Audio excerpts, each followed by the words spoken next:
नमस्कार. आपण 8व्या अध्यायाला खरी म्हणजे सुरुवात केली, परंतु 3 गुरुवार आपले झाले नाहीत. त्यामुळे थोडे पहिल्या 3 श्लोकांमध्ये काय आपण पाहिलं त्याचा 1-2 मिनिटांमध्ये आढावा घेऊया आणि मग आजच्या श्लोकाकडे वळूया. थोड्या अवघड आहेत, कारण ऑब्जेक्टिव्ह टाईप प्रश्न अर्जुनाने भगवंताला अगदी पहिल्या 2 श्लोकातच विचारले. ब्रह्म म्हणजे काय, कर्म म्हणजे काय, अध्यात्म म्हणजे काय, अधिभूत म्हणजे काय, अधियज्ञ म्हणजे काय, अधिदैवत म्हणजे काय, असे भराभरा प्रश्न विचारले. आणि जसे अर्जुनाने प्रश्न विचारले तशी भराभरा उत्तरं भगवंतानी त्याच पद्धतीने देऊन टाकली, की त्याच्यात काही स्पष्टीकरण देत भगवंत बसला नाही की हो, जे अक्षर आहे कधी नाश पावत नाही त्याला ब्रह्म म्हणायचं, किंवा स्वभावोध्यात्म उच्चते, जो स्वभाव आहे त्याला अध्यात्म म्हणायचं. असं एकेका शब्दात प्रश्न एकेका शब्दात उत्तर देऊन झालं. आणि या 6 प्रश्नांपैकी 3 प्रश्नांची उत्तरं आपण बऱ्यापैकी पाहिली, नाही अशातला भाग नाही. तर त्यातला जो आपण आता समजू शकतो की स्वरूप किंवा ज्याला आपण जीवात्मा म्हणतो, त्या जीवात्म्याला अध्यात्म म्हणायचं, त्याचं स्पष्टीकरण आपण पाहिलं होतं. आणि ते अध्यात्म सांगणारं जे शास्त्र आहे त्याला अध्यात्मशास्त्र म्हणायचं. वारंवार आता हा विषय परत येईल, त्यामुळे आपल्याला पहिला ब्रह्म आणि अध्यात्म या 2 प्रश्नांच्या उत्तराचं स्पष्टीकरण पुन्हा मिळेल सुद्धा. आणि कर्माबद्दल जर सांगितलं तर आपल्या दृष्टीने कर्म हा इतका सोपा शब्द वाटेल की हो, आपण जे काही करतो ते कर्म. इथे मात्र भगवंताला अर्जुनाने जो प्रश्न विचारलाय, किम कर्म पुरुषोत्तम, की किम कर्म, कर्म म्हणजे काय, आणि त्याला जे उत्तर दिलेलं आहे ते उत्तर पाहिलं तर आपण त्याची थोडीशी आठवण करून घेतली पाहिजे, की ही जी सगळी अफाट सृष्टी आहे, हे जे सगळं दृश्य जग आहे, ज्या काही ह्या सृष्टीमध्ये 84 लक्ष योनी आणि या सगळ्या जीवांचं येणं जाणं, म्हणजे हा काय अफाट पसारा ज्याला म्हणतो, की ज्याचा आपल्याला थांबपत्ताच लागत नाही, इतकं प्रचंड हे जीवांचं येणं जाणं सतत चालू असतं. हे सगळं करतं कोण, याचा करता कोण आहे, किंवा याचा नियामक कोण आहे, हे सगळं कोण करतं, कोणामार्फत हे सगळं केलं जातं, आणि पुन्हा हे सगळं कशासाठी आहे, कोण करतं, कोण नियामक आहे, हे जसं आहे तसं हे सगळं कशासाठी आहे, यातून काय मिळवायचं आहे, हे सगळं जे की आहे हे अकारण किंवा ज्याला प्रयोजन राहील, म्हणजे माहीत नाही आपल्याला ह्याचं प्रयोजन काय. ही सगळी अशी सृष्टी सातत्याने निर्माण होते, येणं जाणं सातत्याने चालू आहे, वस्तू निर्माण होत असतात नाहीशा होत असतात, हे सगळं जे चाललेलं आहे आणि हे वाढत जाणारी गोष्ट आहे. मग हे सगळं माहिती नसावं किंवा याचं प्रयोजन पण आपल्याला कळू नये, अशा रीतीने जो काही आपण एकीकडे निर्गुण निराकार भगवंत म्हणतोय, त्या निर्गुण निराकाराच्या जागी ही साकार सृष्टी निर्माण व्हावी, या अखंड चालणाऱ्या व्यापाराला कर्म म्हणताय. म्हणजे कर्म, आपण नेहमी कर्म शब्द वापरला की आपण जे काही करतो, किंवा काही स्वस्त बसलो तरी देखील कर्म असा अर्थ लावून आपण कर्म समजून घेतो. आत्ता जे आपल्याला भगवंतानी अर्जुनाला कर्म म्हणजे काय प्रश्न विचारलाय, त्याचं जे भगवंतानी उत्तर दिलं आहे त्याचं आपण उत्तर पाहिलं आहे, तर ती आठवण फक्त आपल्याला करून देणार की एवढं मोठं सगळं जे काही दृश्यसृष्टी विस्तारलेली आहे आणि हे सगळं चालू आहे सातत्यानं, हे सगळं जे काही चालतं आहे ह्या व्यापाराला कर्म म्हणायचं आहे. आणि नंतर म्हणजे पहिल्या 2 श्लोकात प्रश्न झाले, 3ऱ्या श्लोकांमध्ये या 3 प्रश्नांची उत्तरं झाली. आज आपण 4था श्लोक घेणार आहोत. अधिभूतम क्षरो भावः पुरुषश्च अधिदैवतम अभियज्ञोहमेवात्र देहे देहभृतां वर. अशा 4थ्या ह्याच्यामध्ये आता पुढल्या 3 प्रश्नांची उत्तरं भगवंत सांगणार आहे. पुन्हा मी मगाशी म्हटलं तसं की प्रश्न जसा एका शब्दात विचारला आहे ना, तसं उत्तर पण एका शब्दात भगवंताने दिलं आहे. आपल्याला ते समजून घ्यायचं आहे. समजून घेण्यासाठी आपल्याला निरनिराळ्या मंडळींची मदत होणारच आहे. आता ह्याच्यामध्ये आणखीन एक गोष्ट लक्षात येईल आपल्याला, की इथे या 4थ्या श्लोकामध्ये अर्जुनाला फार मोठं गोड भगवंतानी एक विशेषण वापरलं आहे. भगवंत असं म्हणतोय, तू कसा आहेस तर देहे देहभृतांवर, देहधारी असणाऱ्या माणसांच्या तू श्रेष्ठ आहेस. मी हा श्लोकाचा अभ्यास करताना मला असं वाटलं की म्हणून की अर्जुन हा सगळ्यात श्रेष्ठ असल्यामुळे त्याला ही अशी एवढी उत्तरं देऊन पुरली. हे एकीकडे भगवंताला सांगायचं की मी जे काही उत्तरं तुला सांगतोय, तुला आलेल्या शंकांची उत्तरं देतोय, ते तू नरदेह धारण करणाऱ्यांमध्ये श्रेष्ठ आहेस, त्यामुळे तुला हे सगळं कळेल. मग तुमचं आमचं काय, तर आपल्याला कळण्यासाठी एकतर आपल्याला अर्जुनासारखं होणं प्रयत्नपूर्वक हे करायला हवं, किंवा या सगळ्यांच्या इतरांच्या मदतीनं आपण समजून घेण्याचा प्रयत्न करायला हवा. आपण हा दुसरा मार्ग स्वीकारूया आणि प्रयत्न करूया की भगवंतांनी अर्जुनाच्या प्रश्नाला दिलेलं जे उत्तर आहे ते नेमकं काय आहे असं आपल्या बघून घ्यायचं आहे. आता पहिला जो शब्द वापरला आहे अधिभूतम, क्षर हा भाव अधिभूतम, म्हणजे क्षर आणि अक्षर, म्हणजे असणारं आणि नसणारं, उत्पत्ती होणारं आणि नाश पावणारं, असं जे सगळे पदार्थ आहेत त्याला अधिभूत असं म्हणतात. त्यामुळे अधिभूतम क्षरोभाव, पुरुष हा अधिदैवतम. यातला पुरुष शब्द आपल्याला खरा म्हणजे गेला आहे. पुरुष आणि प्रकृती आपण दासबोधामध्ये सुद्धा पुरुष शब्द अभ्यासला आहे. त्यामुळे यातला जो पुरुष आहे त्याला ब्रह्मा म्हटला आहे, हिरण्मय म्हटलं आहे, हिरण्यगर्भ म्हटलं आहे, प्रजापती म्हटलं आहे. शास्त्रामध्ये निरनिराळे शब्द ह्या पुरुषासाठी वापरले. त्याला अधिदैव म्हणायचं. आपण अर्थ पाहणार आहोत की ह्या पुरुष म्हणजे अधिदैव. तर हे पुरुष प्रकरण काय आहे. आणि देहभृतांवर आत्ता म्हटलं तसं की देहधारी माणसांमध्ये किंवा देहधारी असणाऱ्या ह्या नरांमध्ये श्रेष्ठ असणारे अर्जुना, अत्र देहे अहम अधियज्ञ. या सगळ्या शरीरामध्ये मी म्हणजे भगवंत स्वतःला सांगतो की मी अधियज्ञ आहे. असे 3 अधिभूत, अधिदैवत आणि अधियज्ञ अशा 3 शब्दांचा एकेका शब्दात अर्थ भगवंतांनी अर्जुनाला सांगितला. आता तो आपल्याला समजून घ्यायचा आहे. अधिभूत हे आपल्या लक्षात येईल की निर्माण होणारी जी प्रत्येक गोष्ट आहे ती नाशिवंत आहे. त्यामुळे त्याला अधिभूत म्हटलेलं आहे की निर्माण झालं की ते नाश पावणारच आहे. आता हे वारंवार सांगण्यामागचा हेतू आपण लक्षात घेऊया की तुमचा आमचा देहसुद्धा आहे आणि तो नाहीसा होणार आहे. याचा अर्थ असा आहे की या अधिभूत शब्दातून भगवंत आपल्या मनामध्ये असणारं सगळ्यातलं मोठं भय जे आहे म्हणजे मृत्यूचं भय आहे, त्या मृत्यूच्या भयाला सोडायला सांगतात की त्याचं मृत्यूचं भय वाटण्याचं कारण नाही, कारण अधिभूतच आहे. आणि आपण जेव्हा या पहिल्या 3 शब्द ब्रह्म, अध्यात्म आणि कर्म आणि आजचे 3 शब्द अधिभूत, अधिदैव आणि अधियज्ञ या 6 शब्दाला जेव्हा एकत्रित पाहणार आहोत तेव्हा आपल्या लक्षात येईल की अरे हे आहे आणि नाही हे सगळं आपल्या समजण्यापुरतं आहे ते सगळं ईश्वरच आहे. दिसणारं पण ईश्वर आहे, न दिसणारं पण ईश्वरच आहे. त्या परमात्म्याची ओळख करून देण्यासाठी या वेगवेगळ्या मार्गाने आपल्याला अर्जुन आणि भगवंताच्या संवादातून हे सांगितलं जात आहे. त्यामुळे असणारं, अस्तित्वात येणारं, नाहीसं होणारं ते अधिभूत आहे.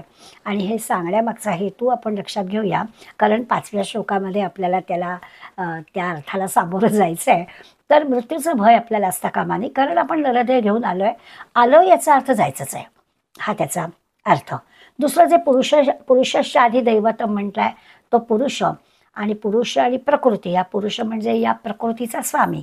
आता आपल्याला माहिती आहे प्रकृती म्हणजे जे सगळं दृश्य जग आहे, किंवा आपण आपल्या म्हणजे ह्या शरीराचा, नगराचा विचार केला तर या शरीराचा जो कोणी स्वामी आहे म्हणजे आत असणारं चैतन्य आहे, आत्मा आहे, त्याला आपण पुरुष असं म्हटलं. तर ते जे आहे त्याला अधिदैवत असा भगवंतांनी शब्द वापरला आहे.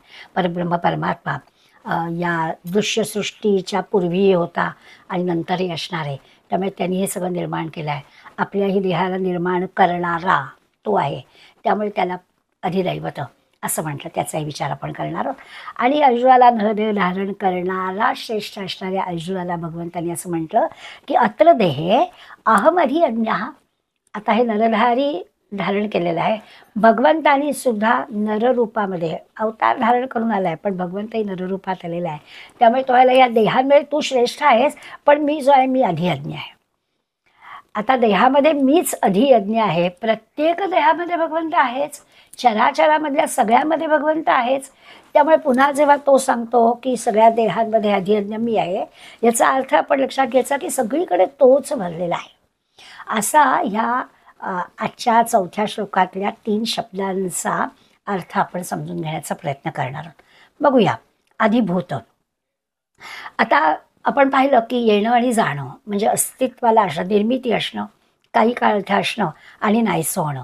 जसं अगदी सहजपणानं आकाशामध्ये ढग येतात आणि जातात, किती सहज होणारी गोष्ट आहे. तर तशी सहज होणारी गोष्ट या सृष्टीमध्ये सतत चालू असते. अनेक गोष्टी निर्माण होत असतात, अनेक गोष्टी नाहीशा होत असतात. ह्याला अधिभूत असं म्हणायचं. आता यातल्या सगळ्या गोष्टींना नाम असतं किंवा रूप असतं, काहीतरी आकार असतो. अगदी बरोबर आहे. अगदी असं जरी सगळं असलं तरी देखील या सगळ्या गोष्टी क्षणभंगूर असतात. अधिभूत शब्दाचा अर्थ समजून घेताना आपल्याला या दृश्य जगातल्या सगळ्या गोष्टींबद्दलची माहिती करून घ्यायचा प्रयत्न करायचा आहे की जे जे दिसतं आहे ते सगळं क्षणभंगूर आहे. माऊलीने आपल्या सगळं उपजे ते नाशे, जे जे उपजतं, जे जे निर्माण होतं, मग पदार्थ असू दे, वस्तू असू दे, देह असू दे, ह्या चराचर सृष्टीतली कुठलीही गोष्ट असू दे, त्याला अधिभूत म्हणायला हवं. कारण इतकंच कशाला, कुठलीही परिस्थिती, अगदी सुखाची, दुःखाची, चांगली वाईट परिस्थिती जी आहे ती सुद्धा अधिभूत. कारण परिस्थितीचा येते आणि जाते, ती काही कायम टिकत नाही. अतिशय सुखाची गोष्ट असली किंवा अतिशय दुःखाची गोष्ट असली तरी ती परिस्थिती कायम टिकत नाही, त्यामुळे ती सुद्धा अधिभूत. अशा पद्धतीने अधिभूत शब्दाचा विचार केला. अगदी कशाला, स्वर्गसुद्धा अधिभूत. कारण स्वर्गात सुद्धा क्षीणे पुण्य मर्त्यलोकं विशंती. त्यामुळे पुण्य संपलं की पुन्हा आपलं या मर्त्यलोकामध्ये यायचं आहेच. त्यामुळे तिथे सुद्धा येणं आणि जाणं असल्यामुळे तेही अधिभूत. तर अधिभूत शब्दाचा अर्थ आपल्याला कळेल. फक्त भगवंताला उत्पत्ती नाही आहे आणि भगवंताला उत्पत्ती नाही त्यामुळे नाशही नाही, तर तो फक्त अधिभूत नाही. बाकी सगळ्या गोष्टी ज्या आहेत त्या अधिभूत आहेत. पण आता पुढे जाऊन आपल्याला पाहायचं आहे की हे जे अधिभूत म्हणतोय आपण, की जे निर्माण होतं आणि नाश पावतं, ते म्हणजे पण भगवंतच आहे. कारण त्यांनीच निर्माण केलेलं आहे. म्हणजे ज्या ज्या गोष्टी निर्माण होतात, काही काळ टिकतात, नाश पावतात, याला अधिभूत म्हटलं, ही गोष्ट खरी आहे. पण आता आपण काही उदाहरणं पाहणार आहोत. मग आपल्या लक्षात येईल की अरे हो, असं सगळं त्यावेळी निर्माण करणारा तो आहे, त्यामुळे त्या त्या ठिकाणी पण भगवंतच आहे. असू दे, निर्माण होत आहे आणि नाश पावत आहे. तुमच्या आमचा देह निर्माण झाला आहे, नाश पावणार आहे, पण त्या देहात ईश्वर आहेच. अशा अर्थाने अधिभूत म्हणजे जरी उत्पत्ती आणि नाश असलं तरी त्याचा अर्थ ईश्वरच आहे, हे आपल्याला फायनली लक्षात घ्यायचंच आहे. तर आता या अधिभूताचा आपण आपल्या रोजच्या जीवनामध्ये अर्थ कसा लावायचा, तर तो जर अर्थ लावला ना तर जगातले सगळे हेवे दावे, सगळे संघर्ष, सगळ्या वाईट गोष्टी दूर होतील.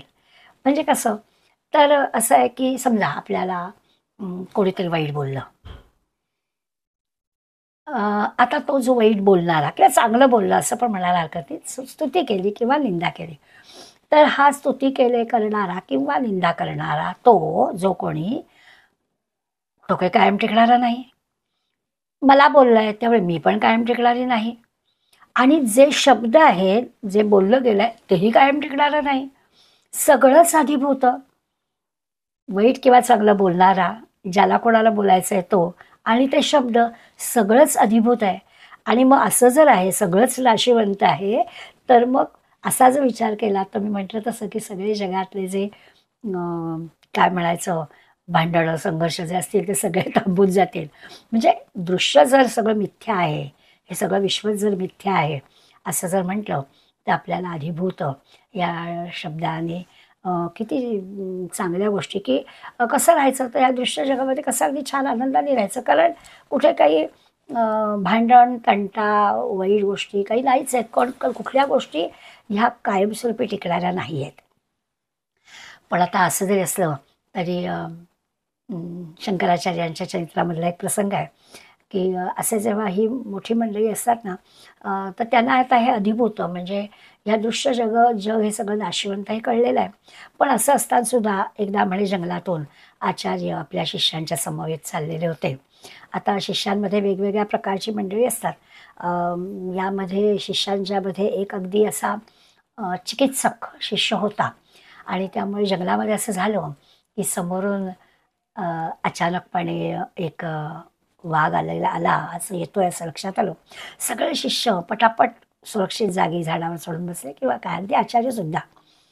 आणि जेव्हा तो वाघ त्यांच्या याच्यातून दूर गेला, मग ही सगळी मंडळी आली आणि हा जो चिकित्सक शिष्य होता तो आचार्यांना म्हणाला की आचार्य, सगळं दृश्य जग जर मिथ्या आहे तर तो वाघही मिथ्याच होता, त्याच्यातही ईश्वरच आहे. मग तुम्ही का पळालात? तुम्ही जर आम्हाला सांगताय दृश्य जग मिथ्या आहे, तर तो मिथ्या असणारा वाघ त्याला घाबरून का पळालात? तर आचार्यांनी म्हटलं अगदी बरोबर आहे की तो वाघ मिथ्या आहे, दृश्य जग मिथ्या आहे, परंतु माझं पलायन पण मिथ्याच आहे. आता आपल्या लक्षात येईल की ह्या अधिभूत ह्याच्यामध्ये सगळं मिथ्या आहे, पण ईश्वराने निर्माण केलेलं असल्यामुळे अधिभूत म्हणजे पण ईश्वरच आहे हे आपल्या लक्षात घ्यायचं. विवेकानंदांच्या चरित्रामध्ये पण अगदी अशाच प्रकारचा प्रसंग आलेला आहे की एका मिरवणुकीमध्ये हत्तीवरती माहूत बसलेला आहे आणि तो हत्ती पिसाळला आहे. तो इतका जोरात पळायला लागला आहे, तर तो माहूत ओरडून ओरडून सगळ्या लोकांना सांगते की बाजूला व्हा, बाजूला व्हा, बाजूला व्हा. स्वामीजी पण त्या मिरवणुकीमध्ये आहेत आणि स्वामीजी पण बाजूला झाले. हा जसा आचार्यांच्या शिष्यांमध्ये एक चिकित्सक शिष्य होता ना, तसा स्वामीजींच्या बरोबर पण एक होता आणि तो स्वामीजींना स्वाभाविकच आचार्यांसारखंच म्हणाला की तुम्ही का पळालात? सगळं हत्तीमध्ये पण ईश्वरच आहे, त्यामुळे पळायचं काही कारणच नाही. स्वामीजींनी पण अगदी योग्य उत्तर दिलं की हत्तीमध्ये पण ईश्वरच आहे, अगदी बरोबर आहे, पण त्या हत्तीवरती बसलेला जो माहूत आहे त्याच्यामध्ये पण ईश्वर आहे आणि तो जे सांगतो आहे की बाजूला व्हा, बाजूला व्हा, तर त्यातल्या ईश्वराला पण ओळखायला पाहिजे ना. मुद्दा काय, तर ह्या अधिभूत या शब्दाने सगळं जग जरी मिथ्या असलं, सगळं जरी क्षर नाशिवंत असलं, तरीसुद्धा आपण समजुतीनंच या गोष्टी केल्या पाहिजेत, हा त्याचा अर्थ आहे. त्यामुळे नुसता जरी भगवंतांनी अर्जुनाच्या प्रश्नाला उत्तर दिलं असतं की अधिभूतम क्षरो भावा, तरी देखील आपल्याला लक्षात घ्यायचं आहे की हे निर्माण करणारा ईश्वरच आहे. त्या ईश्वराला ओळखून आपण अधिभूत म्हणजे काय याचा अर्थ घेतला पाहिजे. दुसरा जो शब्द आहे तो अधिदैव. मग अशी मी म्हटलं की अधिदैव म्हणजे पुरुष, प्रकृती पुरुषमधला पुरुष, स्त्री पुरुषमधला पुरुष नाही, प्रकृती पुरुषमधला पुरुष. तर आपला हा जो देह आहे, या देहरूपी नगरामध्ये असणाऱ्या ज्या गोष्टी आहेत. आता एक लक्षात घ्यायचं की आता जसं आपण दृश्य जग नाशिवंत आहे असं असून सुद्धा समजून घेतलं पाहिजे असं म्हटलं, तसं इथे पण आपल्याला लक्षात घ्यायचं आहे की आपल्या ह्या देहाला चालवणारी आतमधली जी काही चैतन्य शक्ती आहे किंवा पुरुष आहे, या पुरुषाचा म्हणजे अधिदैवाचा विचार आपण करणार आहोत. पण आपल्या असं लक्षात येईल की हा देह जेव्हा हे चैतन्य काम करत नाही, म्हणजे मग ही इंद्रिय काही काम करत नाहीत आणि हा देह नाहीसा होतो, नाहीसा होतो म्हणजे मृत होतो असं आपण त्याचं वर्णन करतो. तर अशा वेळेला हा नाशिवंत आहे. तर नाशिवंत असणाऱ्या या देहामध्ये आत असणारं जे चैतन्य आहे, ते चैतन्य नाहीसं होतं म्हणून हा देह नाहीसा होतो. जोपर्यंत चैतन्य आहे तोपर्यंत या देहाला ती चैतन्य शक्ती मिळत असते. ही इंद्रिय 10 इंद्रिय काम करत असतात. ज्या वेळेला ही चैतन्य शक्ती नाहीशी होते, म्हणजे या नाशिवंत जीव झाला ना, ते चैतन्य नाशिवंत झालं ना, त्या नाशिवंत जीवाला अधिदैव म्हटलं. थोडं समजून घ्यायला कदाचित अवघड वाटेल, कारण आपण आत्तापर्यंत काय पाहत आलो की आतमध्ये असणारं चैतन्य आहे हे कायमच आहे, हे चैतन्य नाहीसं कधीच होत नाही. पण हे चैतन्य ह्या इंद्रियांना जी शक्ती पुरवत आहे, ती शक्ती पुरवणं बंद होतं आणि त्यावेळेला आपण मृतदेह असं म्हणतो की हा देह मृत झाला म्हणजे आतलं चैतन्य, मग ते चैतन्य दुसरा देह शोधतो आणि दुसऱ्या देहात जातो वगैरे वगैरे.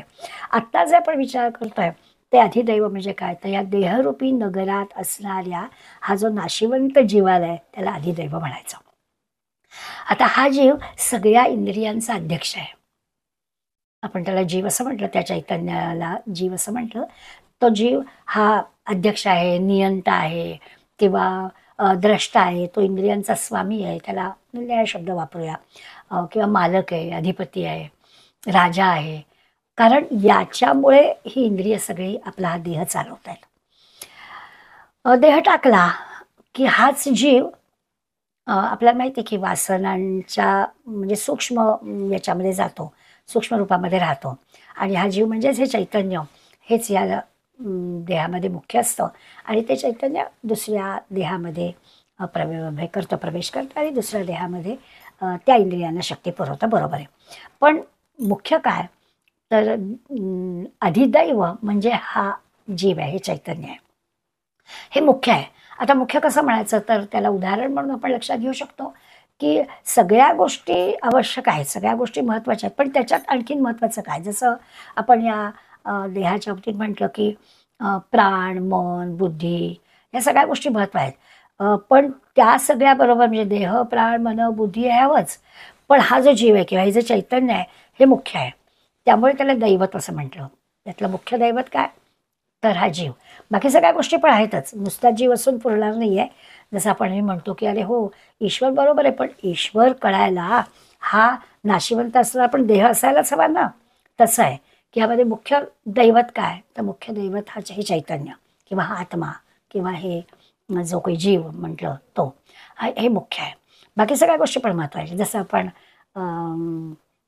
रामपंचायतन असं म्हणतो, राम लक्ष्मण भरत शत्रुघ्न आणि हनुमंत असं सगळं पंचायतनात असतं, पण मुख्य काय राम. किंवा आपण शिव विष्णू गणेश सूर्य आणि देवी असं पंचायतन पण म्हणतो. पण ह्याच्यामध्ये मुख्य काय, तर मुख्य दैवत विष्णू. तसं हे अधिदैव जे आहे ते मुख्य काय, तर हे चैतन्य हे मुख्य पुरुष असा त्याचा अर्थ. आता हे समजून घ्यायचं. आता खरं तर वस्तुस्थिती अशी आहे की हा जीव परमात्म्याचाच अंश आहे. परब्रह्म परमात्मा जो आहे ज्यांनी हे संबंध विश्व निर्माण केलं असं आपण म्हणतो, त्याचाच अंश म्हणजे हा आपलं चैतन्य आहे. त्यामुळे हा परमात्म्याचाच अंश आहे. पण आपण त्याला जीव रूपानं म्हटलं आणि म्हणून मग तो ह्या देहात आहे, मग या देहातून दुसऱ्या देहात गेला आहे वगैरे वर्णन त्याचं आपण केलं. पण हे जीवरूपाने आपण त्याला म्हणतोय, म्हणून आपल्याला काय होत आहे की परब्रह्म परमात्माच, पण त्याला असं आपल्याला वेगळं दाखवावं लागतंय. कारण आता पाहिलं तसं की जरी त्याला आपण अधिदैव म्हटलं तरी ते अधिदैवाची शक्ती इंद्रियांना मिळण्याचं बंद होतं, म्हणून हा देह नाहीसा होतो किंवा आपण म्हणतो की देह टाकला. या अर्थानं आता हे जे काही आहे ना, हे समजून घेण्यासाठी किंवा अशा प्रकारचे शब्द आपण वेगळे वेगळे वापरतो, कारण या परब्रह्म परमात्म्याबद्दलचं आपल्याला असणारं जे अज्ञान आहे ना, त्या अज्ञानामुळे आपण असं वेगवेगळं वेगवेगळं त्याला म्हणतो, त्याला जीव म्हणतो. कारण तो आपण माझा अगदी जीव जातोय असं आपण म्हणतो, वर्णन करतो. तर जीव जातो म्हणजे काय, जीव म्हणजे काय आहे, तर ते खरं म्हणजे ईश्वराचंच परब्रह्माचंच रूप आहे. पण आपलं अज्ञान असं आहे की आपण त्याला जातोय म्हणतोय, जातोय येतोय, असा काही परब्रह्म परमात्मा जातोय येतोय असं असणार आहे का. तर ते आपलं स्वस्वरूप आहे ते लक्षात न घेता आपण हे जे सगळं पंचभूतात्मक शरीर आहे त्या शरीराला मी असं म्हणतो ना, मी म्हणजे कोणतं आहे माझं शरीर असं म्हटलं. हे जे काही आपलं अज्ञान आहे त्या अज्ञानामुळे आपण असं त्याला जीव म्हणतो, त्या परमेश्वर परब्रह्माला सुद्धा. कारण आपण ह्या देहाचाच फक्त विचार करतो. मी म्हटलं की माझा देह असं आपल्याला वाटतं, म्हणून मग माझा देह म्हणून त्याचा तो जीव. आता हे सगळं अज्ञानामुळे घडतं, पण आपल्याला भगवंत अर्जुनाच्या निमित्तानं हे सगळं वर्णन करून सांगतोय. त्या हळूहळू आपल्या ह्या ज्या व्याख्या आहेत सगळ्या, त्या व्याख्यांचा अर्थ आपल्याला कळायला लागेल. जर ते अज्ञान वेळच्या वेळी दूर झालं तर मग आपल्याला या परब्रह्माचं म्हणजे स्वरूपाचं काय ते ज्ञान होईल. पण या अज्ञानातच आपण गुरफटत राहिलो तर त्या अज्ञाताचं विपरीत ज्ञान होऊ शकतं. ती पण एक भीती असते अज्ञानात. म्हणजे स्वस्वरूपाला जर आपण समजलो नाही, म्हणजे आपण काय होतं समजतो समजत नाही अशातलं काही भाग नाही, परंतु स्थल त्याग होता सवेची जाते असं होतं ना, तेवढ्यापुरतं आपल्याला समजलं असं कळतं. पुन्हा आपण पुस्तकं मिटली की मग आपल्याला माझा देह, मी नेहमी गमतीला असं म्हणते की साधारण आपल्या वयाची मंडळी एकत्र आली की एक महत्त्वाचा विषय बोलण्याचा असतो, तो म्हणजे आपल्या देहासंबंधीच्या तक्रारी. मग शुगर असणं नसणं, बी पी असणं नसणं, गुडघ्याचा प्रॉब्लेम जे काही असतं, कारण देहाविषयी आपल्याला फार चिंता आहे आणि ते आपण सगळं बोलतो. तर आता देह म्हणजे मी नाही हे आपल्याला शब्दांच्याद्वारे कळलं असलं तरी देखील आपण त्या देहाला मी म्हणतो. आणि ते जे की आपलं अज्ञान आहे त्या अज्ञानामुळे आपण मग आता ह्या परमेश्वर परमात्मा जो आहे त्याला जीव असं म्हटलं, आणि हे जे अज्ञान आहे त्या अज्ञानामुळे गडबड होते. थोडक्यात असं आहे की आपली प्रपंचातली जी सुखदुःख आहेत त्या सुखदुःखाचा आपल्याला छान वाटतं. सुख मिळालं की बरं वाटतं, दुःख आलं की आपण त्रस्त होतो, हे सगळं स्वाभाविक आहे. ते सगळं सुखाने आनंद होणं आणि दुःखाने त्रस्त होणं हे कोणाला होतं, तर त्या जीवाला. साध्या साध्या गोष्टीत पण आपला आनंद असतो, तो जीवाला होतो. आता पुन्हा प्रश्न निर्माण झाला की तो जीव म्हणजे चैतन्य जो असेल, ज्याला जे चैतन्य म्हटलं आहे, तो चैतन्य म्हणजे परब्रह्मा परमात्माच आहे. तो या सगळ्या द्वारा, पण त्या द्वारा घेतलेला आनंद त्यालाही होतो. आपण अगदी छान, खरं म्हणजे तर थंडीच्या देशात आलेली आहे, खूप थंडी आहे इथे. पण उदाहरण म्हणून घ्यायला हरकत नाही की आपण खूप उन्हाळ्याने त्रस्त झालो आहे, कोणतरी बाहेरून आलो आणि थंडगार पाणी मिळाल्यावर आपल्याला असं आहा अगदी जीव शांत झाला असं म्हणतोच की नाही. त्यामुळे साध्या साध्या सुखदुःखाच्या ज्या आपल्या गोष्टी असतात त्या जीवाला अनुभवता येतात. आणि म्हणून मग सुखदुःखादी जो भोग असतात ते भोग भोगणारा जीव म्हणजे याला अधिदैव म्हणायचं. अधिदैव जो शब्द वापरला तो त्याच्यासाठी आहे. किंवा आता पुरुष शब्द वापरला आहे. आणखीन पण एकदा पुरी शेते असं आपण त्याला म्हटलं. पुरी म्हणजे काय तर नगरी. या नगरीमध्ये शेते म्हणजे राहतो. या नगरीत राहणारा म्हणजे तो जीव, त्याला अधिदैव असं म्हणायचं. आता खरं म्हणजे पुरुष म्हटलं की परब्रह्म, परमात्मा, चैतन्य या देहात असणारं इतकंच काय, आणखीन थोडंसं पुढे जाऊन आपण विचार केला तर आपल्या देहामध्ये असणाऱ्या गुणांचा विचार म्हणजे सामर्थ्य, तेज किंवा आपलं धैर्य, विवेक ह्या ज्या गोष्टी आहेत त्या दाखवता येणार नाही आहेत, पण ह्या आपल्या वृत्तीमध्ये आहेत. आणि ह्या शब्दांचा अर्थ पण आपल्याला पुरुष ह्याच्यामध्ये लक्षात घ्यायचा आहे. तो जो पुरुष आहे म्हणजे परमात्मा म्हणून वर्णन करायचं आहे तर या देहात असणारे हे जे चांगले गुण आहेत, आत्ता म्हटलं तसं तेज आहे, सामर्थ्य आहे, धैर्य आहे, पौरुषत्व ज्याला म्हणतो, ते पौरुषत्व हा सुद्धा पुरुषवरून आलेला शब्द आहे. त्यामुळे त्याचा विचार पण आपल्याला याच्यामध्ये करायचा आहे. असं लक्षात घ्यायला हवं की शूरवीर देशभक्त असणारी सगळी मंडळी, त्यांच्याजवळ असणारं जे धैर्य आहे, त्यांनी केलेलं जे लोकांसाठीचं काम आहे, या सगळ्या गोष्टीचं विचारलं त्याला तो जो पुरुषार्थ आहे, तो पुरुषार्थ म्हणजे पुरुष म्हणजे अधिदैव. आता तो जो पुरुष शब्दसुद्धा अध्यात्म, योग इत्यादी प्रकाराने पुरुषार्थ गाजवला जातो. त्यामुळे एका अर्थाने पुरुष शब्दसुद्धा भगवंताचा ईश्वर. मी आता येणार आहोत आपण पुढे की या 6ही शब्द जेव्हा आपण एकत्रित विचार करतो तेव्हा आपल्या लक्षात येणार की अरे हे सगळे एकाच प्रकारचे शब्द आहेत. आपल्याला वेगवेगळ्या पद्धतीने फक्त अर्जुनाने प्रश्न विचारला पण भगवंतांनी त्याची अशा पद्धतीने उत्तरं दिली आहेत. आणि मग तिसरा शब्द म्हटला अधियज्ञ. तर आता अधियज्ञ त्याला भगवंतानीच डेफिनेशन दिली. अधियज्ञ अहम एव. भगवंत म्हणतो मीच अधियज्ञ आहे. आता ह्यापूर्वी पण आपण यज्ञ शब्द कर्म अशा अर्थाने लक्षात घेतला तर देहात जे कर्म होतं तेच त्याचा अधिष्ठाता कोण आहे, तर त्याचा अधिष्ठाता ईश्वरच आहे. त्यामुळे तो जे व्याख्या देतो ते बरोबरच आहे. अहमेव अधियज्ञ, मीच या देहामध्ये जे कर्म होत आहेत त्याचा अधिष्ठाता ईश्वरच आहे. त्यामुळे मी म्हणजेच अधियज्ञ आहे असं म्हटलं आहे. आता याचा अर्थ असा आहे की कितीतरी कर्म जी आहेत ती काही त्याचा गाजावाजा होत नाही. म्हणजे जसं आपण नेहमी वर्णन करतो की वजनी कवळ घेताना म्हणजे अशी तो जो काही यज्ञकर्म म्हटलं त्याला, जाणीचे यज्ञ उदरभरण नो हे जाणीचे यज्ञकर्म. ते यज्ञकर्म झाल्यानंतर म्हणजे अन्नग्रहण केल्यानंतरच्या ज्या सगळ्या क्रिया आहेत त्या किती सहजपणाने होत असतात. त्याच्यासाठी आपल्याला काहीच करायला लागत नाही. म्हणजे भोजनाची क्रिया करावी लागते, त्याच्यानंतर त्या भोजनाच्या रसाचं रक्तामध्ये रूपांतर होणं किंवा शक्तीमध्ये रूपांतर होणं या सगळ्या ज्या गोष्टी ती कर्मच आहेत. म्हणजे हे सगळं सतत चालत असणारं जे कर्म आहे त्याला यज्ञ असं म्हटलं आहे. आणि हे यज्ञ म्हणजे भगवंत मीच आहे, कारण तोच सगळं करणार आहे. करता करविता तोच सगळं आहे. मग आता हे फक्त उदरभरण नव्ह्याचं उदाहरण जसं आहे तसं सगळ्या बाबतीत आपल्याला दिसेल. किंवा एखादा साधक आहे तर साधक करत असणारी जी साधन आहे, काय जप करत असेल, तप करत असेल, उपासना करत असेल, नामजप करत असेल, जे काही करेल ते सगळं जे की आहे ते यज्ञकर्म आहे. करणारा साधक जरी असला तरी करवून घेणारा जो आहे तो ईश्वरच आहे. मग तो कर्माचं करणारा, कर्म करणारा किंवा त्या कर्माचं फळ घेणारा सगळं जे की ते ईश्वरच, सगळं काय तो परमात्मा कर. भगवंत म्हणतो अहम एव अधियज्ञ, मीच आहे. त्यामुळे शेतात काम करणारा शेतकरी असू दे, आपल्या प्रत्येक देहामधली होणारी जी काही कर्म आहेत ती असू देत, किंवा आत्ता म्हटलं तसं एखादा साधक असू दे, कुठलंही जरी असलं तरी तो कर्म करणारा, करता करविता दिसायला जरी आपल्याला तो कर्म करणारा दिसला तरी तो ईश्वरच आहे.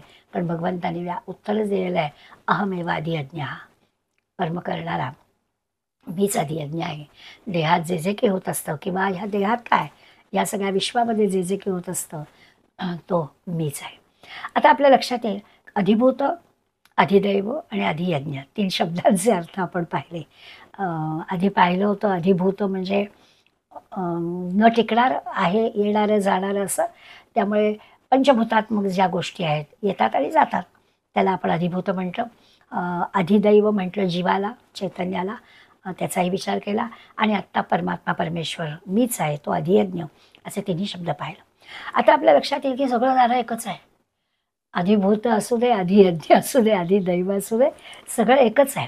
एकच आहे, भगवंत परमात्मा परमेश्वर हाच आहे. म्हणजे आपण नरदेहात आहोत. ह्या सगळ्या गोष्टींचा अर्थ लावण्याचा प्रयत्न करतोय, समजून घेण्याचा प्रयत्न करतोय. जे जे आपल्याला समजून घेता येत आहे ते स्वीकारण्याचं, किंवा त्यानुसार काहीतरी आचरण करण्याचा प्रयत्न करतोय. हे सामर्थ्य फक्त नरदेहामध्येच आहे. ही गोष्ट खरी आहे. इतर शरीरामध्ये म्हणजे पशु पक्षी किंवा अन्य सगळे आहेत, या प्राण्यांच्या देहामध्ये परमात्मा आहे, पण परमात्म्याला समजण्याचं सामर्थ्य नाही आहे. चराचरामध्ये ईश्वर आहे, पण काही नरदेहांना हे सगळं ईश्वर निर्माण करणार आहे हे समजण्याचं सामर्थ्य आहे. पण बाकी सगळ्या जीवांमध्ये हे सगळं परमात्माच आहे. त्यांच्याही जीवामध्ये परमात्मा, अगदी चर अचर सगळ्या गोष्टींमध्ये भगवंत आहे. फक्त त्यांना ह्या भगवंत आहे हे कळण्याचं, हे समजण्याचं सामर्थ्य नाही आहे. एवढाच फक्त फरक आपल्याला लक्षात घेतला तर ह्या 6 शब्द, 3च काय, आधीचे 3 शब्द झालेत, ब्रह्म, अध्यात्म आणि कर्म, आणि आज जे आपण अधिभूत, अधिदैव आणि अधियज्ञ या 6 शब्दांचा विचार केला तर सगळ्या 6 शब्दांचा तसं म्हटलं तर अर्थ भगवंतच, परमेश्वरच, परमात्माच. आपण एखादं उदाहरण घेतलं तर आपल्याला लक्षात येईल. समजा आपण असा विचार केला की माणसाने कोणाला रागवायचं नाही, कोणाचा द्वेष करायचा नाही, तर मग काय घडेल? आता संत सवेत असं राग नको, द्वेष नको, असं जे आचरण असतं ते संतांचं असतं. त्यामुळे त्यांचं जे कर्म आहे ते सगळं भगवंताच्या प्रेरणेप्रमाणे होतं. कोणाही बद्दल त्यांना राग नाही, द्वेष नाही. आपण सगळ्या संतांची उदाहरणं पाहतो. अगदी सख्खा भाऊ गोंदवलेकर महाराजांना त्रास द्यायला आला होता, मारायलाच आला होता, पण तरी महाराज त्याच्यावर रागवले नाहीत. अशा निरनिराळ्या म्हणजे संतांच्या चरित्रामध्ये असे निरनिराळे प्रसंग आपल्याला पाहायला मिळत की त्यांना रागच येत नाही, त्यांना कोणाबद्दल द्वेषच नाही आहे. आणि असं असल्यामुळे त्यांचं जे कर्म आहे ते भगवंताच्या प्रेरणेप्रमाणे शुद्ध सात्विक आहे. कशाचं त्यांना म्हणजे त्यांना त्यामुळे त्यांचं जे कर्म आहे ते बंधनकारक होतच नाही. आपण जसं म्हणतो ना की आपल्या कर्माप्रमाणे आपल्याला पुढला जन्म किंवा काय मिळायचं आहे, तर यांचं कर्म कुणालाच बंधनकारक नाही, कोणाला द्वेष नाही, राग नाही. सगळं जे काही आहे ते ईश्वर आणि भगवंताच्या प्रेरणेमुळे शुद्धच, सात्विकच, चांगलंच असं होत आहे. आता त्याच्या उलट आहे, आपण जर रागाने द्वेषाने कर्म केलं तर ते कर्म बंधनकारक स्वाभाविकच आहे. त्याचा परिणाम जो आहे तो भोगावा लागणारच आहे. माणसाचे हे 2 फार मोठे शत्रू आहेत. त्यामुळे संतांच्या चरित्रातले लक्षात घेतलेले हे 2 शब्द जर आपण वगळायचं ठरवलं तर मग आपलं भलं झालं. पण ते फार मोठी अवघड गोष्ट आहे. पदोपदी आपल्याला राग तर येतच असतो, आपल्या मनासारखं कोणी वागतच असतं, त्यामुळे ते अवघडच आहे. पण तरी विचार करायचा झाला तर आपल्याला करता येईल की यांचं जे आहे ते ईश्वराच्या प्रेरणेनं होणारं प्रत्येक कर्म आहे. आणि रागद्वेष असणाऱ्या तुमचं आमचं कर्म हे बंधनकारक आहे. याचा अर्थ भगवंताची जी प्रेरणा असते तिथे चुकीचं कर्म होतच नाही, निषिद्ध कर्म होतच नाही. भगवंताच्या प्रेरणेने होणारं कर्म म्हणजे संतांच्या जीवनातली जी सगळी कर्म आहेत तिथे काही निषिद्ध कर्म होण्याचा प्रश्नच नाही. जे होतं ते सगळं चांगलंच होतं. त्याचं स्वाभाविकच कशाचं बंधनकारक राहतच नाही. असं जर माणसाला जमलं तर माणूस संत होऊन जाईल. पण आता निषिद्ध कर्म किंवा हे का होतं तर माणूस जसं रागद्वेषाचं आहे तसं दुसरं पण एक आहे की कामनेला वश होतो. काहीतरी मनामध्ये इच्छा असते ती पूर्ण होण्यासाठी येणं केनं प्रकारे ती कामना पुरी करण्याचा प्रयत्न करतो आणि तसं झालं नाही तर मग माणसाला राग येतो स्वाभाविकच. जर का नीट झालं तर आपण म्हणूया की ते विहित कर्म किंवा काय नियत कर्म असं होईल. नाही झालं तर मग गडबड होईल. तर हे दोन्ही गोष्टी आपल्याला कळतात. पण आपल्याला एवढंच कळतं की ते सगळं बंधनकारक व्हायला नको असेल तर ते जे काही भगवंताच्या प्रेरणेनुसार कर्म होतं त्यामुळे ते चांगलं कर्म असतं. तुमचं आमचं मात्र असं होतं की तुमच्या आमच्या कामना तुमच्या आमच्या रागद्वेषाने प्रेरणेने कर्म होतात त्यामुळे ती बंधनात अडकतात. हे दोन सरासर आपल्याला फरक सहजपणे कळतात. भगवंताने अर्जुनाला हे देहवृत्तांवर म्हटलं आहे ना, ते महत्त्वाचं इथे एवढ्यासाठी आहे की तो देहधाऱ्यांमध्ये श्रेष्ठ आहे. तर तुला हे कळेल तू श्रेष्ठ आहेस देहधाऱ्यांमध्ये, तर तो श्रेष्ठपणा काय तर तुला कळेल की या देहात परमात्मा आहे हे तू जाणतोयस. मग तुला रागद्वेष नाही, कुठल्या प्रकारची कामना नाही. मग तुला कळेल की या आता आपण असं म्हणूया की अगदी पूर्ण जाणता आलं नाही तरी सुद्धा मानता आलं की हां हे असं होतं खरं की कामना नसेल रागद्वेष नसेल तर मग भगवंताच्या प्रेरणेनुसार होणारी जी कर्म आहेत ती सगळी नियत कर्म किंवा ती सगळी विहित कर्म स्वभाव असणारी कर्म होतील. अगदी बरोबर आहे.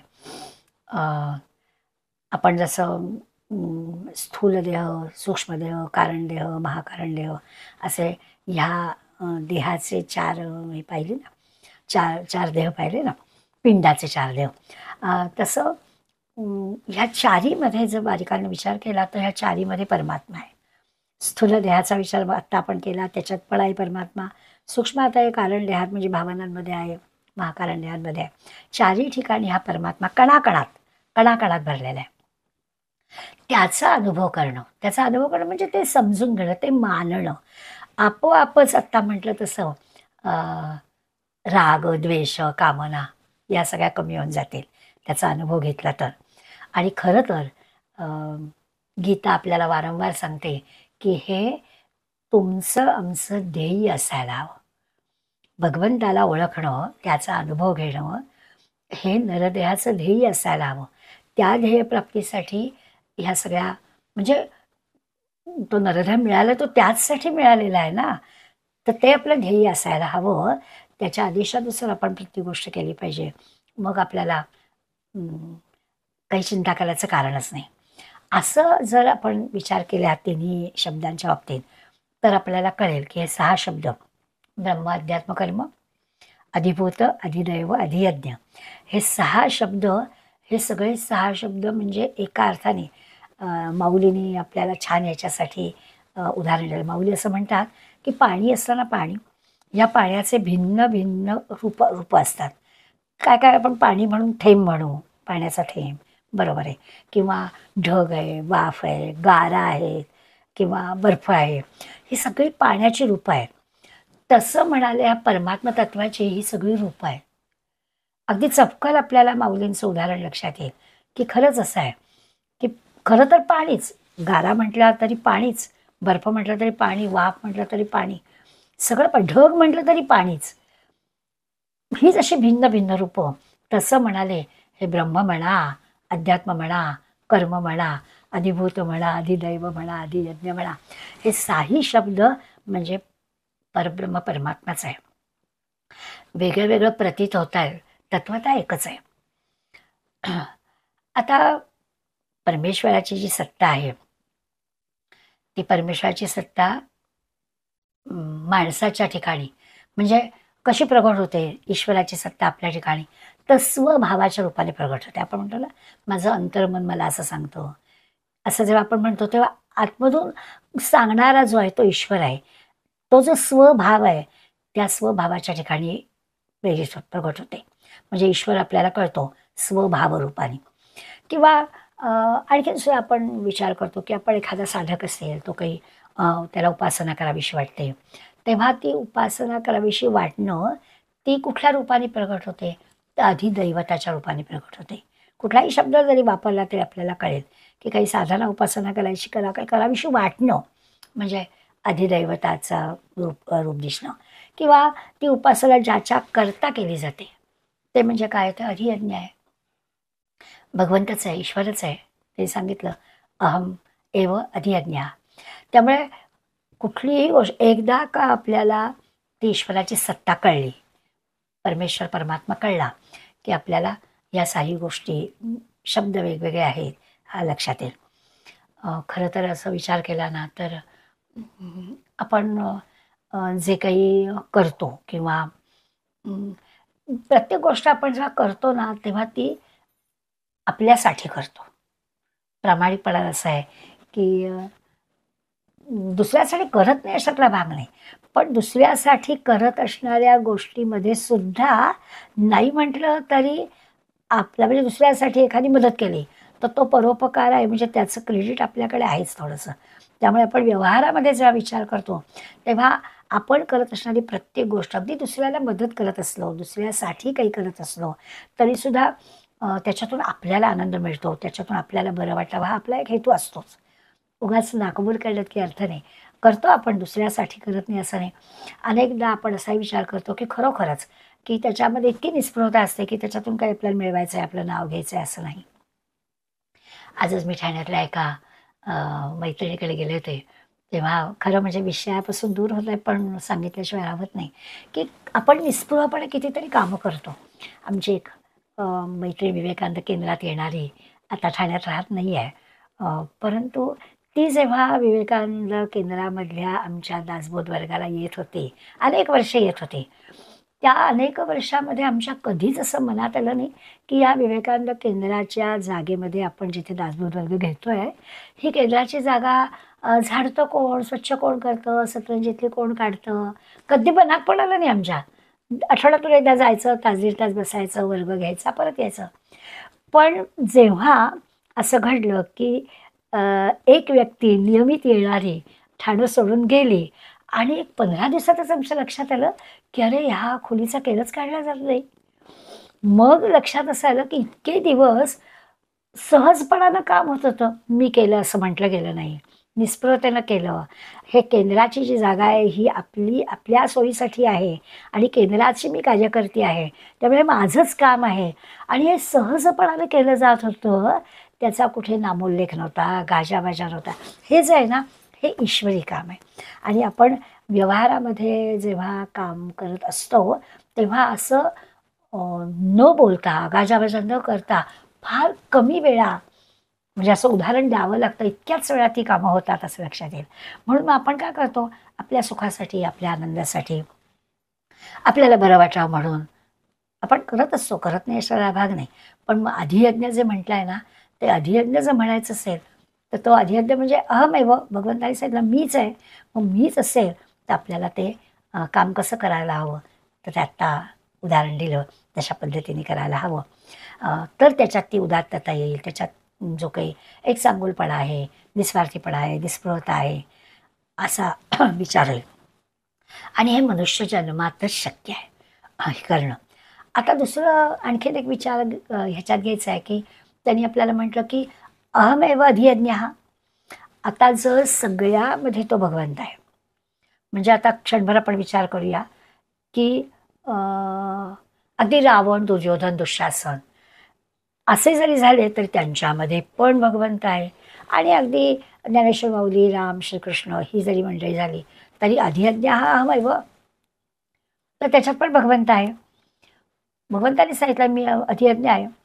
तर याचा अर्थ असा की पारमार्थिक क्रिया ज्या केल्या जातात त्याचं हा अधिष्ठान आहे, भगवंत आहे. तर त्यांच्यामधल्या ज्या चांगल्या गोष्टी आहेत तिथे भगवंताचं अधिष्ठान आहे असं म्हणायला हरकत नाही. पण अहमेव अधियज्ञ हा भगवंत तो मीच अधियज्ञ आहे, तर त्याला उद्देशून आपल्या लक्षात येईल की पारमार्थिक क्रिया, चांगल्या क्रिया केल्या जातात त्याचा परमेश्वर अधिष्ठान हा भगवंत आहे. मग आपल्याला रावणामधला जो शिवभक्त आहे त्याच्यासाठी आपण परमेश्वर म्हणू, पण जे दुष्टकर्म केलेलं आहे त्याच्यासाठी नाही आपण म्हणणार, असा त्याचा अर्थ. त्यामुळे असा परमेश्वर अधियज्ञ म्हणजे एका अर्थाने कर्माध्यक्ष, त्याला कर्माध्यक्ष असं म्हटलं, कर्माचा तो अध्यक्ष आहे ना, अधिष्ठाता आहे ना.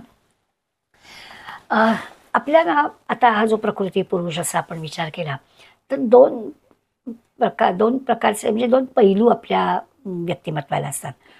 एक सारखा सारखा आता आपण म्हणतोच आहे की कितीही जरी म्हटलं तरी आपण मी म्हणजे हा देह आहे हे विसरू शकत नाही आहोत. म्हणतो की मी म्हणजे हा देह नाही, पण तरी देखील त्या देहाबद्दलचं इतकं प्रेम आपल्याला आहे. तर ही जी प्रकृती आहे म्हणजे शरीर आहे, त्या शरीराशी इतकं तादात्म्य आपलं आहे, तर आपण त्या शरीराचे गुलाम आहोत. मी म्हणजे देह असा आहे. त्यामुळे चांगलं वाईट पाप पुण्य सुखाचा दुःखाचा जो काही विचार आहे तो सगळं आपल्याला या देहाच्या संदर्भात समजणार आहे.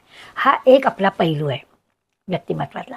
आता आपण ह्या 6 शब्दांचा अर्थ पाहिला ना, तर आपल्याला दुसरा विचार करायचा आहे, दुसरा पैलू आपल्या लक्षात घ्यायचा आहे की परमेश्वर आपल्याला कळला आहे. तर परमेश्वर जर कळला असेल तर मग या सगळ्यांनी आपण प्रभावित होता कामा नये. हा दुसरा पैलू आहे. आता एक गोष्ट खरीच आहे की आठवड्यातला एक दिवस आपण गीतेचा 1 तास अभ्यास करतोय, त्यामुळे उरलेले सगळे तास आपण या देहाच्या प्रेमात आहोत. 1 तास आपण विचार करतोय की अरे हा देह ज्यांनी निर्माण केलेला आहे त्याचा आहे ना, त्यात तो परमेश्वर आपल्याला कळला. तर मग आपण या सगळ्या देहाच्या संदर्भात येणारे सुख-दुःख, पाप-पुण्य आहेत यांनी प्रभावित होणार नाही. तर आपल्या प्रत्येकाच्या व्यक्तिमत्वाचे हे 2 पैलू आहेत. हा दुसरा जो पैलू आहे परमेश्वर ओळखण्याचा, तो मोठा अवघड आहे. पण तो ओळखला की हा जो पहिला व्यक्तिमत्वाचा पैलू आहे की मी म्हणजे देह, हा आपल्याला बदलता येईल. मग आता ओळखायचं कसं? तर सगळ्या चराचरामधल्या प्रत्येक गोष्टीमध्ये ईश्वर आहे, त्याला समजून घ्यायचा प्रयत्न करायचा. आपण आता सकाळी सूर्याला नमस्कार करतो, मग आपण म्हणूया की ओळखायचं. चंद्र म्हटला, चंद्राचं चांदणं, तरी आपण म्हणू की तोही परमेश्वरच. अग्नी किंवा तेज जिथे जिथे आहे त्या सगळ्या ठिकाणी पूर्वीच्या काळी चुली सारवल्या जायच्या. म्हणजे चूल जेव्हा पेटवायची त्याच्या आधी ती सारवली जायची, रांगोळी घातली जायची, म्हणजे पूजा केली जायची, कारण ती अग्निदेवता. आपण आता म्हणूया की गॅस जो काही आपलं गॅस स्टोव आहे ते सुद्धा त्याच्यावर आपण अन्न शिजवतो, त्यामुळे ते सुद्धा आपलं सगळीकडे परमेश्वराचा अंश आहे असं म्हणायचं. किंवा आपण विचार केला की समजा भाज्या फळं आहे तर त्यातला जो रस आहे तो म्हणजे पण परमेश्वर. शरीरामधला तर आहेच, म्हणजे वैश्वानर म्हटलं परमेश्वर. असं चराचरामधल्या प्रत्येक गोष्टीमध्ये ईश्वर आहे. मी नेहमीच आपल्याला लहानपणापासून आपल्यावर संस्कार आपल्या आधीच्या पिढीने केला आहे. आणि कुठल्याही वस्तूला पाय लागला तर आपण नमस्कार करतो, कारण त्याचं हेच आहे की सगळ्यांमध्ये ईश्वर आहे. म्हणजे जगातली वस्तू असू दे, व्यक्ती असू दे, इतकंच कशाला कुठल्याच गोष्टी म्हणजे एकदा ते लक्षात घेतलं ना तर आपण कुठल्या गोष्टींनी असं प्रभावित होणार नाही आणि घसरलं जाणार नाही. आपण सगळीकडे ईश्वर आहे असं पाहू शकू.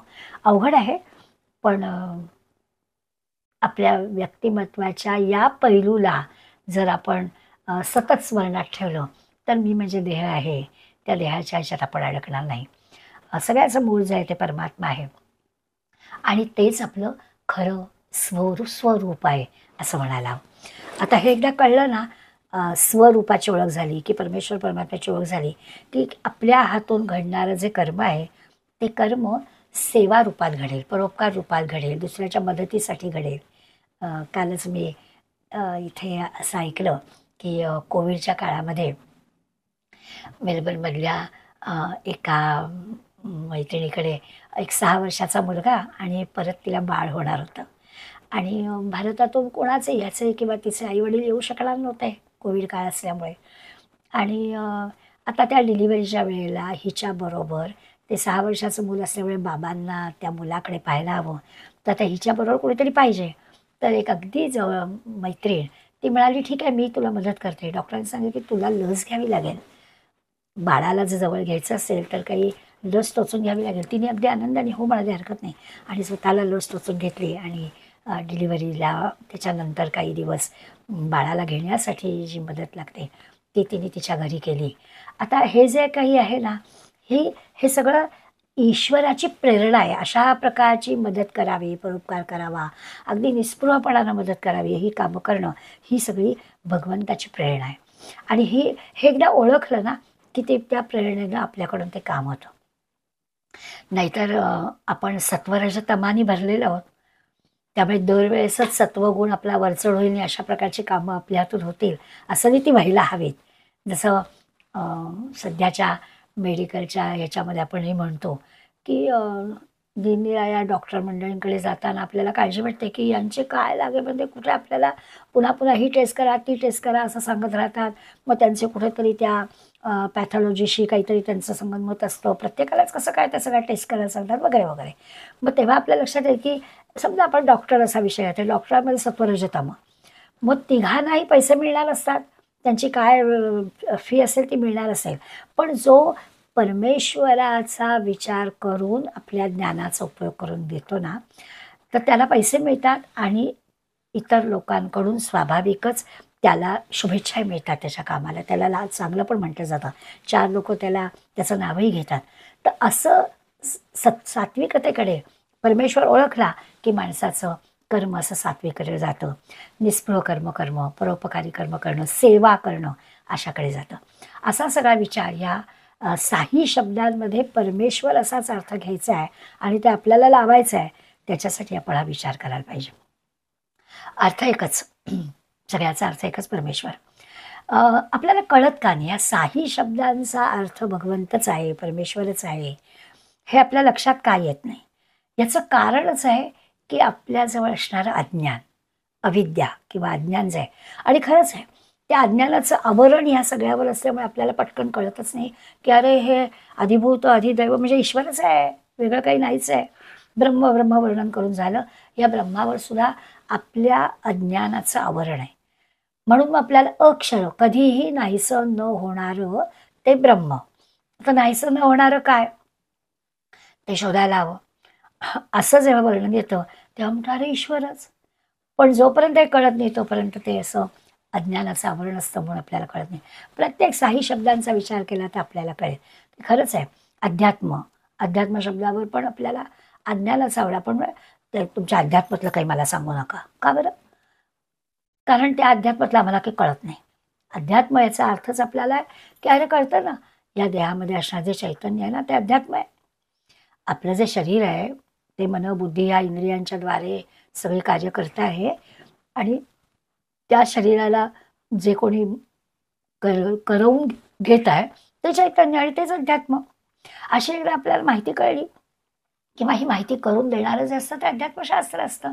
मग आपल्याला कळतं. पण हे कळण्यापूर्वी त्या अध्यात्माच्या भानगडीत आम्ही पडत नाही. अध्यात्म आमचा काही विषय नाही. कारण काय?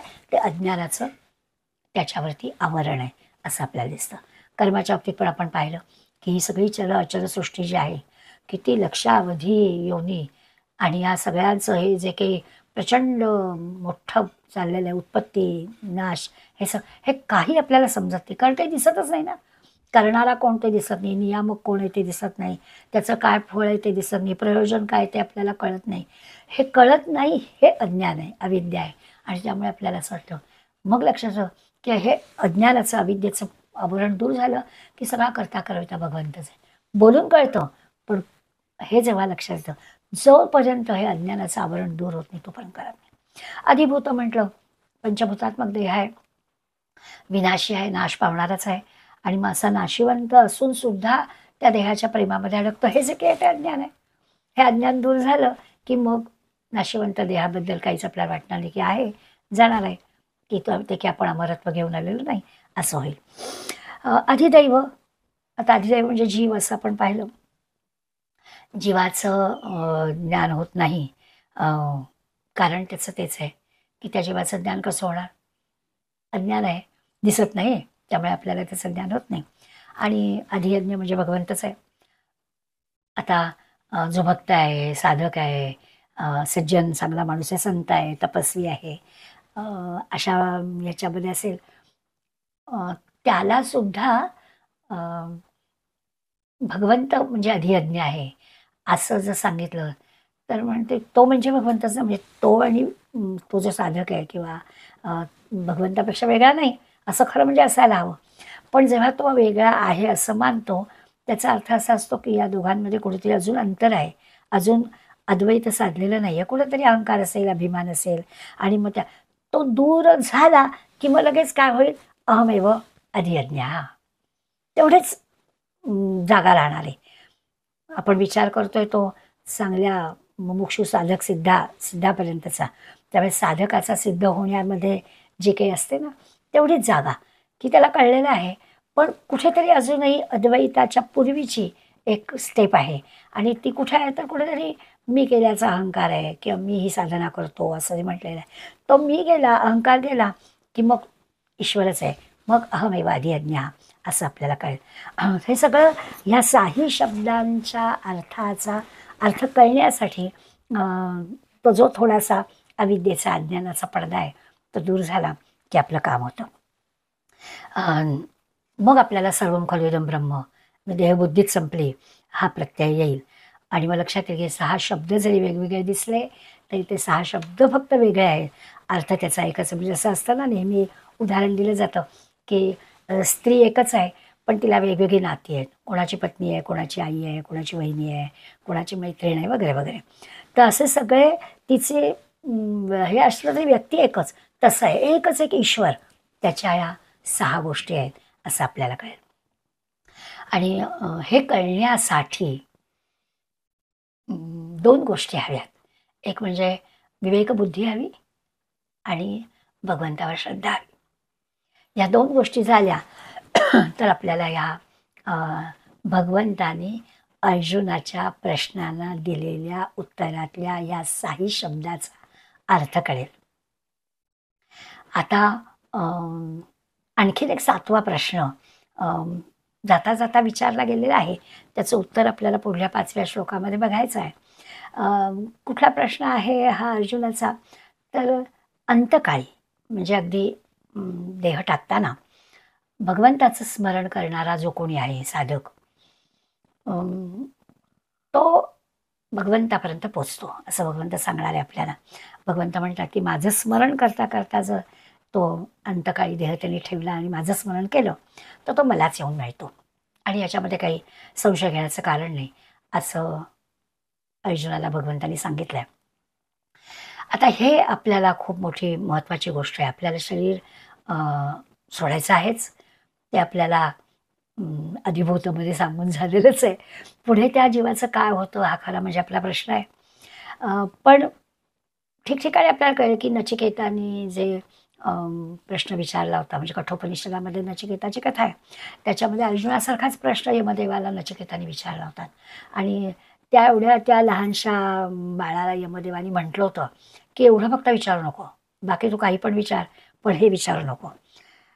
त्याचं कारण असं होतं की जन्म आपल्याला अनुभवता येतो. आपण कुणाचा तरी हे घेतलेला असतो, आपला नाहीतरी इतरांचा का होईना आपल्याला कळतो. मृत्यूसुद्धा इतरांच्या वरून आपल्याला कळू शकतो. अटळ हे आपल्याला कळलेलं आहे. तर जन्ममृत्यूच्या ह्या गोष्टी आपल्याला कळतात, पण मृत्यूबद्दलचं भय असल्यामुळे त्याविषयी आपण बोलण्याचं टाळतो. ते आता आपल्याला 5व्या श्लोकामध्ये अगदी सहजपणानं भगवंत सांगणार आहे की माझं नाम घेत घेत शेवटचा श्वास घ्या की तुम्ही माझ्यापर्यंत पोचलातच. माऊलींनी म्हटलं आहे की मर हा बोलू नस आहे.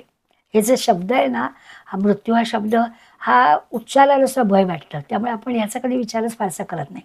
आता गीतेचा अभ्यास करणाऱ्या तुम्हा आम्हाला काही मृत्यूचं भय नाही. आपण दासबोधामध्ये सुद्धा मृत्यूचा समास पण पाहिलेला आहे, त्यामुळे मरणाला काही वाईट म्हणण्याचं खरं कारणच नाही आहे. निरनिराळ्या लोकांनी मृत्यूबद्दलच्या किती किती गोष्टी हे केलेल्या आहेत. भारत आंब्यानी मरणात खरोखर जग जगते असं म्हटलेलं आहे. समर्थाने तर मरावी परिकीर्ती रूपे उरावी म्हटलं. मृत्यू तर आनंददायी, म्हणजे मृत्यूची भीती वाटण्याचं कारणच नाही अशा तऱ्हेनं अनेक आधी वर्णन केलं आहे. गीतेवरती ज्या 18 अध्यायांवर 18 कविता हर्षे काकांनी केल्या, त्यांनी एक अमुसा राम राम घ्यावा असं म्हणून मृत्यूवरती कविता केली. फार सुंदर कविता आहे. त्याच्यात ते म्हणतात, इहलोकी जो येतो जन्मा स्वाभाविक तो मरण तयाला. हे तर ठरलेलंच आहे, जो जन्माला येणार तो जाणारच आहे. कशासाठी हा शोक करावा, अमुसा राम राम घ्यावा. असं मृत्यूला सहज सामोरं जाण्यासाठी अनेक मंडळींनी, काका कालेलकरांनी परमसखा मृत्यू या नावाचं पुस्तकच लिहिलं आहे की सखाच करून टाकलं आहे त्याला. सावरकरांनी मृत्यूला आव्हान केलं, ये मृत्यू ये सखे सुखे असं म्हटलं की अगदी सहजपणाने आहे. म्हणजे घाबरतच नाही मी त्याला. आणि खरंच आपण विचार केला ना तर आपण मृत्यूला घाबरत नाही आहोत. सावरकरांनी असं म्हटलं आहे की लोक मृत्यूला घाबरत नाहीत. तो मृत्यू येण्यापूर्वी यमदूत जे सैन्य पाठवतो ना त्याला घाबरतात. म्हणजे आपण नेहमी म्हणतो की तो हार्ट अटॅक आलेला बरा, हे असं लोळत पडायला नको. ते कारण आहे ते की आधीच्या ज्या गोष्टी आहेत त्या नको असतात. मृत्यू तर येणारच आहे, त्याला काही इलाजच नाही. नचिकेकर मृत्यूबद्दल लिहितात, तयाच्या भेटीचे ज्ञान असे मज निके. मला बरोबर माहिती आहे मृत्यू म्हणजे काय आहे. अलेक्झांडर द ग्रेट याची आठवण केल्याशिवाय होणार नाही. आणि त्याच्या आठवणीनंतरच आपल्या लक्षात येईल की हे सगळं जे की आपण माझं माझं म्हणतोय ते आपल्याला इथेच ठेवून जायचं आहे. आपल्याला सगळ्यांना अलेक्झांडरची मृत्यूसमयीची सगळा किस्सा माहिती आहे. जगज्जेता आहे, प्रचंड संपत्ती जमा केलेली आहे. पण जेव्हा त्याला मृत्यूची चाहूल लागली की आता हे सगळं इथेच ठेवून आपल्याला जायचं आहे आणि या सगळ्या एवढ्या प्रचंड संपत्तीचा काहीच आपल्याला उपयोग नाही आहे, तेव्हा अलेक्झांडरने जे सांगितलं आपल्याबरोबरच्या लोकांना ते आपण लक्षात ठेवायचं आहे. तो असं म्हणाला की माझ्यावरती वैद्यकीय उपचार करणारे जे डॉक्टर आहेत तर माझी शवपेटी या डॉक्टरांनी न्यावी. याचं कारण असं आहे की मृत्यूपुढे हे सगळे उपचारसुद्धा काहीच उपयोगाचे नाही आहेत, हे लोकांना कळावं. ही जी सगळी संपत्ती अलेक्झांडरने जमा केली होती ती शवपेटी घेऊन जायचा जो रस्ता आहे त्या रस्त्याच्या दोन्ही बाजूला ही सगळी संपत्ती ढिगाने रचून ठेवावी. लोकांना कळावं की इथं काहीही नेता येणार नाही आहे. तिसरी गोष्ट अलेक्झांडरने सांगितली होती की शवपेटीतून माझे दोन्ही हात असे बाहेर काढावेत. आणि त्याचं कारण काय, तर दोन्ही हात मोकळे ठेवूनच मला जायचं आहे. एवढं सगळं गोळा केलं, उपयोग काही नाही आहे. असं अंतकाळी त्यांनी इच्छा जगज्जेता असणाऱ्या अलेक्झांडरने व्यक्त केली. ते आता आपल्या लक्षात येईल की अंतकाळी भगवंताचं नाम यावं असं भगवंत आपल्याला सांगणार आहे 5व्या श्लोकामध्ये. अंतकालेच मामेव स्मरण उक्त्वा कलेवरम यप्रयाती समद्भावम याती नास्तत्र संशय. आणि तो अंतकाळी माझं नाव घेणारा जो साधक आहे तो माझ्याशीच येऊन मिळतो, हे 5व्या श्लोकामध्ये आपल्याला पाहायचं आहे. ते आपण पुढल्या गुरुवारी पाहूया. आज इथेच थांबूया. धन्यवाद.